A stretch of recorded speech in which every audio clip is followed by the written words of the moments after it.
Graça e paz, família. Apóstolo Sérgio, canal Minha Contribuição. Que Deus abençoe a todos.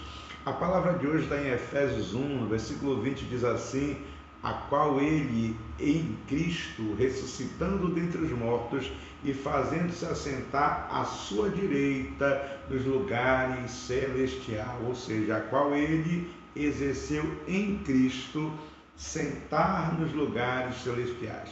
Preste atenção nessa palavra aqui. Porque quando nós falamos de soberania, soberania é ficar onde Cristo nos colocou. Uma posição de soberania espiritual, acima de principado e potestades. Quando nós temos essa soberania, nós quebramos com as nossas posições carnais, que são arrogância e outras coisas semelhantes. E aí o resultado, nós nos assentamos acima de principados, potestades, dominadores. Ou seja, o homem foi criado realmente para ser soberano. Uma das armadilhas do diabo é usar o sentimento carnal como a arrogância ou então a independência de Deus. Para quê? Para fazer com que esse homem perca realmente essa soberania. Então o homem precisa trabalhar nos seus hábitos para que ele possa caminhar e ir mudando de hábito, ou seja, deixar de exercer aquilo que é uma simples religiosidade e viver a verdadeira fé, uma relação de dependência realmente do Senhor. Por exemplo, tem alguns hábitos que homens religiosos adquirem. Por exemplo, eles perdem o foco daquilo que é a verdadeira fé, que é adorar a Deus de todo o seu coração. Por exemplo, eles se preocupam mais com a aparência do que com a essência. Por exemplo, eles deixam de entender que o caminho é Jesus e não regras ou leis de homens. Então nós precisamos sim trabalhar esses nossos hábitos para viver a verdadeira fé. Havia hábitos religiosos, por exemplo, em alguns homens ali do Antigo Testamento e do Novo Testamento também, que causaram danos terríveis para eles. Por exemplo, o ser arrogante. A Bíblia diz que Nabucodonosor foi um rei que se tornou arrogante, ele se achou mais importante de Deus. E aí então Deus lhe colocou Nabucodonosor numa situação desconfortável. Ele teve que andar com os animais do campo até que ele reconhecesse que Deus era soberano, que Deus era digno de louvor, de adoração. E ele passou um período muito longo de dificuldade até que ele voltou o coração para Deus. Então Nabucodonosor, ele era um dos principais homens da Babilônia, era o rei da Babilônia, e Deus permitiu que ele levasse o povo de Israel cativo, e o resultado, a arrogância entrou no seu coração. Às vezes, quando nós obtemos uma vitória, nós passamos assim, de certa forma, a ter essa tentação da arrogância. E enquanto Nabucodonosor permaneceu arrogante, ele se transformou em um animal. Mas até que ele entendeu que todo louvor, toda glória, toda majestade pertence ao Senhor, e o Senhor o liberou e o abençoou. Então, não se ache mais importante do que Deus.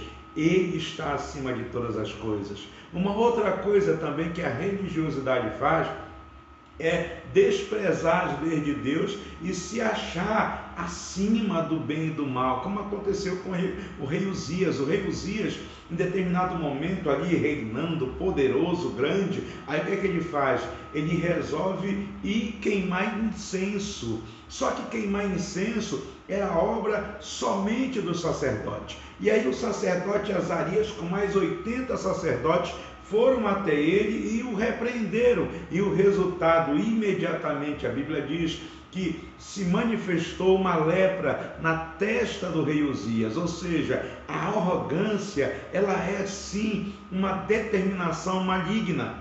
O rei Uzias achou que podia entrar no lugar santo ou no lugar santíssimo, e o resultado, ele se deu mal, ele foi ferido. Então, homens arrogantes acham que o poder humano vai lhe dar condições de serem diferenciados. Ora, toda arrogância precede a queda. Toda arrogância é carnal. Então tira a arrogância em nome de Jesus. Mas tem uma outra situação também. a situação de Herodes. Herodes acabou de fazer um mal e ele não se arrependeu do mal. Ele ignora o poder de Deus, ele ignora a existência de Deus. E em Atos, no capítulo 12, a Bíblia diz que num determinado dia, Herodes se veste de traje real e começa a falar ao povo e dizer para que o povo o aclame. E o povo começa a dizer: olha, não é voz de homem, é voz de Deus.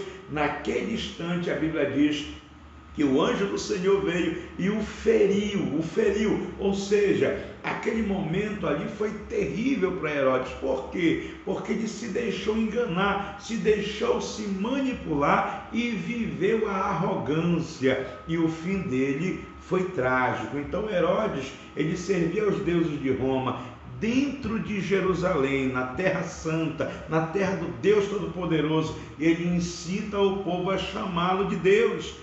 A Bíblia diz: o Senhor não divide a sua glória com ninguém, com homem nenhum. Nós fomos chamados para servir ao Senhor, não devemos ser enganados nem manipulados, tá? Então, sirva ao Senhor. Quando nós entendemos que a mudança vem pelo serviço, nós entendemos também que somos instrumentos para a glória de Deus. Quer comais, quer bebais, tudo que você for fazer, qualquer coisa, faça para a glória de Deus. Como servo de Deus, devemos ser humildes, sem perder a soberania que vem de Deus. Seja humilde sim, mas também caminhe com a convicção que você está acima de principados, potestades e dominadores, e está sentado com Jesus nas regiões celestiais. Mas também o servo de Deus, ele entende que ele se entrega por inteiro à vontade de Deus. Então se entregue à vontade do Pai, seja esse servo, mude realmente todos os seus hábitos e caminhe de maneira que Deus seja glorificado em todas as suas atitudes. O resultado: produzir frutos permanentes e ser honrado. Honrar o Senhor e ser honrado, ser cabeça e não cauda, estar por cima e não por baixo, ser um verdadeiro adorador, criar intimidade com Deus e receber poder, autoridade e soberania. Que Deus lhe abençoe em nome de Jesus e mude os seus hábitos. Se porventura a arrogância entrou, a independência de Deus entrou, a soberba entrou, se entrou alguma coisa que não vem de Deus, tire e caminhe como servo de Deus, abençoado, entendendo que no Senhor, sim, nele e somente nele, nós podemos todas as coisas. A Ele todo louvor, toda honra e toda glória. Deus te abençoe. Amém.